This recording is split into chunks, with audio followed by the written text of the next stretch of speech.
মই বৰ্তমান উপস্থিত আছো NEHSDCৰ এটা প্ৰগ্ৰেমত এই অনুষ্ঠানটো ইয়াৰ পূৰ্বে যি তেজস্বিনীৰ এটা অনুষ্ঠান হৈ গৈছিলে যিসকল এণ্টাৰপ্ৰেনাৰ্ছ আহিছিলে তেওঁলোকে যি কাম কৰি আছিলে আমি তেওঁলোকে কি কামত ব্যস্ত হৈ আছে তেওঁলোকৰ ব্যৱসায় কেনেদৰে আগবাঢ়িছে আমি জানিব পাৰিম আৰু আমাৰ লগত যিগৰাকী ব্যক্তি উপস্থিত আছে তেওঁৰ পৰিচয় বিজনেছ নৰ্থ ইষ্টৰ দৰ্শকসকলক নিজে দিব আৰু তেওঁৰ পৰা আমি কিছু কথা জানিব পাৰিম নমস্কাৰ আমাৰ অনুষ্ঠানৰ মাজলৈ প্ৰথমতে আপুনি আপোনাৰ পৰিচয়টো আমাক মই Shri Jiten Chandra Kalita IAE former faculty member আৰু এট প্ৰেজেণ্ট এতিয়া মই CEO হিচাপে আছো এটা ফাৰ্মাৰ প্ৰডাকশ্যন কোম্পানী আৰু as a visiting faculty North East handicraft development government college and university এইবিলাকত এণ্টাৰপ্ৰিনিয়ৰেল প্ৰফেশ্যনেলি প্ৰগ্ৰাম কৰি থাকোঁ এট প্ৰেজেণ্ট আৰু যোৱাৰ মানে যিবিলাক এণ্টাৰপ্ৰেনিয়ৰ হ'ব খুজিছে তেওঁলোকক মানে সাপোৰ্ট এণ্ড এছিষ্ট কৰাৰ কাৰণে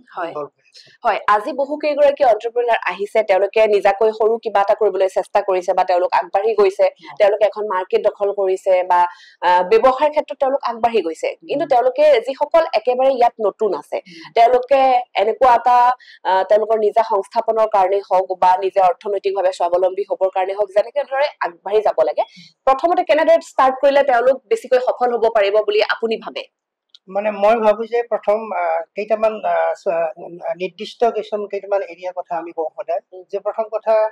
যে যিজনে আগবাঢ়ি আহিব হয়তো তেওঁ মটিভেটেড হয় নে নহয় তেওঁ কৰা কিবা আগ্ৰহ আছে নে নাই আৰু দ্বিতীয় কথাটো হৈছে আমাক দুটা বস্তু সাধাৰণতে লাগে এটা হৈছে কি যে কেনেকৈ আগবাঢ়ি যাম আৰু ছেকেণ্ডটো হৈছে যে আমাৰ কি দক্ষতা আছে এই সেল্ফ এমপ্লয়মেণ্ট যিমানবিলাক এক্টিভিটি আছে এই এক্টিভিটিবিলাকত দেখা যায় যে আমি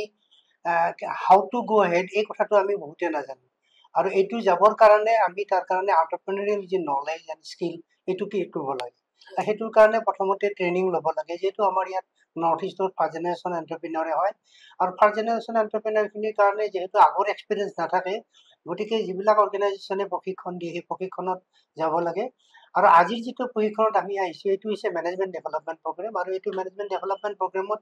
যিবিলাকে ইতিমধ্যে কাম আৰম্ভ কৰিছে আৰু এতিয়া কেনেকৈ এইটো পৰিচালনা কৰিব কেনেকৈ আগবাঢ়ি যাব সেইটোৰ বিষয়ে কোৱা যায় হয় আৰু অৰ্থনৈতিক দিশটোলৈ যদি আমি চাওঁ তেওঁলোক ফিনান্সিয়েলি ষ্ট্ৰং হ'ব লাগিব বা কিবা এটা আৰম্ভ কৰাৰ আগতে এটা কেপিটেল তেওঁলোকক লাগিব লাগিলে কম হওক বা বেছি হওক কিমান মানৰ পৰা তেওঁলোকে ষ্টাৰ্ট কৰিব পাৰে বা সেইটো কেপিটেল ক'ৰবাৰ পৰা তেওঁলোকে লোন হওক বা ফাণ্ড পায় নেকি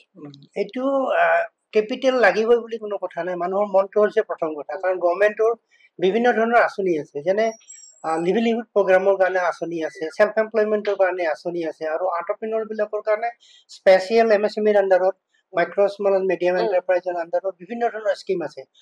capital is not a hindrance কেপিটেলটো প্ৰব্লেম নহয় কিন্তু how we are coming forward কেনেকৈ আমি আগবাঢ়ি আহিছোঁ আৰু এণ্টাৰপ্ৰেনিয়ৰিয়েলি এইটো কেনেকৈ আমি ল'ব খুজিছোঁ সেইটোৰ ওপৰত ডিপেণ্ড কৰে আৰু কেপিটেল একেবাৰে নাথাকিলেও ব্যৱসায় বা উদ্যোগ কৰাটো ডেফিনেটলি অসুবিধা আছে কিন্তু যাৰ হাতত একেবাৰে কেপিটেল নাই দে কেন গ' ফৰ লিভলিহুড এক্টিভিটি দে কেন গ' ফৰ এণ্টাৰপ্ৰেনিয়ৰিয়েল এক্টিভিটি এণ্টাৰপ্ৰেনিয়ৰিয়েল এক্টিভিটিৰ কাৰণে তেওঁলোকে ফাণ্ড জেনাৰেট দিয়ে ফাণ্ড গভৰ্ণমেণ্টৰ ফাণ্ড আছে প্ৰাইম মিনিষ্টাৰ এমপ্লয়মেণ্ট জেনাৰেশ্যন তেওঁলোকৰ এটা লিমিটেশ্যন আছে স্কিমবিলাকৰ লিমিটেশ্যন আছে যেনে 3,50,000 টকা লিমিট আছে যেনে PMEGPৰ কাৰণে 20 লাখ টকালৈকে আঁচনি আছে যেনেকৈ গভৰ্ণমেণ্টৰ স্কিম আছে মুদ্ৰা স্কিম বুলি পেলাই মুদ্ৰা স্কিম আপোনাৰ 10 লাখ টকালৈকে 20 লাখ টকালৈকে যাব পাৰে গতিকে 20 লাখ টকাটো এজন নতুন উদ্যোগীৰ কাৰণে একেবাৰে কম নহয় যাৰ হাতত এক্সপিৰিয়েঞ্চ নাই বা যাৰ হাতত আগৰ কোনো তেনেকুৱা ধৰণৰ কাম কৰাৰ কোনো অভিজ্ঞতা নাই গতিকে সেইখিনিৰ কাৰণে গভৰ্ণমেণ্টৰ স্কিম আছে আৰু যিবিলাক অলৰেডি আছে যে তেওঁলোকৰ ছেকেণ্ড জেনেৰেশ্যনৰ কাম আছে তেওঁলোকৰ কাৰণেও MSMEৰ স্কিম আছে আৰু হেণ্ডলুম হেণ্ডিক্ৰাফ্ট যিসকল মানে হস্ততাঁত হস্তশিল্পৰ লগত যিসকল মহিলা জড়িত হৈ আছে তেওঁলোকক উদ্দেশ্যি কিবা ক'ব নেকি তেওঁলোক কেনেদৰে আগবাঢ়িব পাৰে চমুকৈ আমি যোৱা আজি 2-3 মাহতে North East handloom and handicraft development কৰ্পৰেশ্যনৰ আণ্ডাৰত এইটো তেজস্বিনী বুলি এটা গভৰ্ণমেণ্ট অফ আছামৰ স্কিম আমি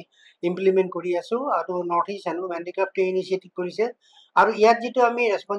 আমাৰ ৰেছপনচিবিলিটি আছে এইটো ৰেছপনচিবিলিটি লোৱাৰ পিছত দেখিছোঁ যে এটা হিউজ নাম্বাৰ অফ মানে প্ৰবিবল এণ্টাৰপ্ৰেনিয়ৰ আগবাঢ়ি আহিছে আৰু সেইখিনিক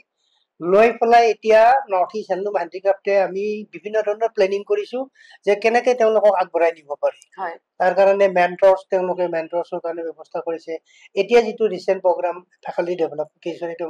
মেনেজমেণ্ট ডেভেলপমেণ্ট প্ৰগ্ৰেম। এই মেনেজমেণ্ট ডেভেলপমেণ্ট প্ৰগ্ৰেমটো আৰম্ভ কৰিছে। তাৰপিছত স্পেচিফিক যাৰ যি প্ৰব্লেম থাকে সেইবিলাকৰ কাৰণে মেণ্টৰছৰ জৰিয়তে কাউন্সিলিং বা কনচালটেঞ্চি প্ৰভাইড কৰা যাব। ঠিক আছে, থেংক ইউ।